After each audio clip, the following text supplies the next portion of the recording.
Sa pagpapatuloy ng ating balitaan, bistado ng kapulisan ang 4 na individual na huli sa aktong nagpa-pot session sa Hermosa sa Bataan.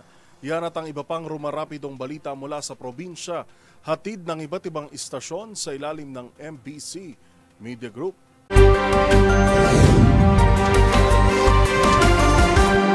Apat na individual kabilang ang isang alias Aldrin ang naaresto ng mga operatiba ng Hermosa Municipal Police Station sa isinagawang anti-illegal drug operation alas 4:40 kahapon ng hapon sa Barangay Balsik, Hermosa, Bataan. Batay sa impormasyong nakuha mula sa isang confidential informant na huli sa aktong gumagamit ng hinihinalang shabu ang mga suspect sa isang pot session. Nakumpiska mula sa kanila ang isang bukas na plastic sachet ng hinihinalang shabu, 2 piraso ng aluminum foil na may bakas ng illegal na droga, 2 improvised aluminum tuter at isang improvised burner. Tinatayang may bigat na 2.5 gramo ang nakuhang droga sa mga ito na may halagang humigit kumulang sa 17,000.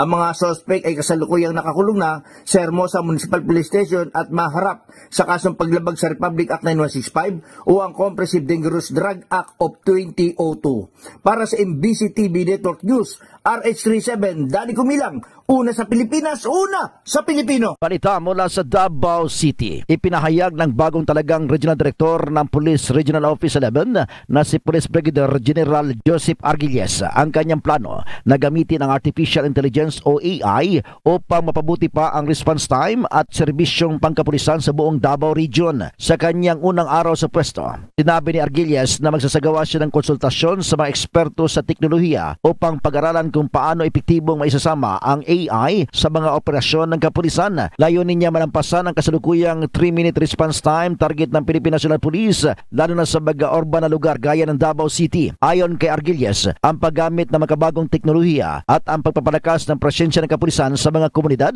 ay susi sa pagpigil ng kriminalidad at sa pagbibigay ng mas mabilis at epektibong serbisyo sa publiko. Kabilang din sa kanyang mga plano ang modernisasyon ng communication system ng PRO11 at ang pag-recruit ng mga IT experts upang patatagin ang kapasidad ng kanilang intelihensiya at mga operasyon. Para sa MBC TV Network News, ito si June Suter, una sa Pilipinas, una sa Pilipino. Matapos naman mahuli ang isang wanted sa kasong forced murder sa Dasmariñas, Cavite, nahuli o nadakip na rin sa joint operation ng San Jose Norte Samar PNP at Dasmariñas Police ang kapatid nito na humarap sa kaparehong kaso.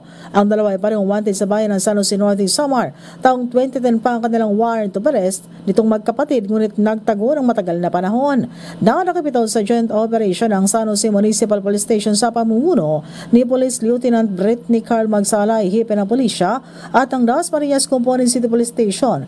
Doon ito nahuli sa Barangay Sampaloc, Dasmariñas City, Cavite. Kinilala ng sabing akusado sa alias na si Loy, ayon sa report ng PNP, sa itong facility maintenance worker at kasalukuyang naninirahan sa Zone 4 Bautista property ng Barangay Sampaloc, Dasmariñas City, Cavite.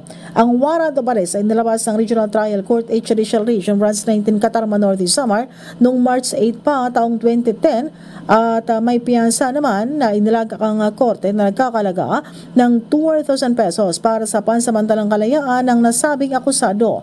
Dinala muna ang akusado sa Dasmariñas Component City Police Station para sa kakulang dokumentasyon at disposisyon at kasalukuyang nakapit na ngayon sa San Jose Municipal Police Station.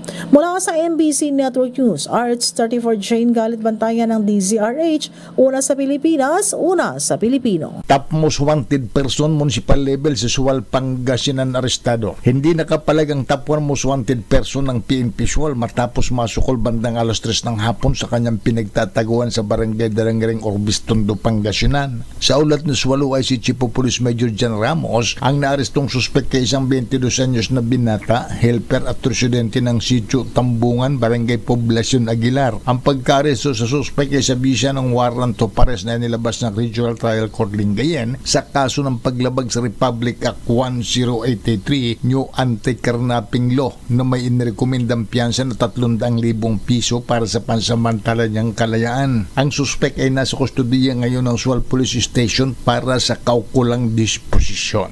Para sa MBC TV Network News, ito si Freddy Pahardo, una sa Pilipinas, una sa Pilipino.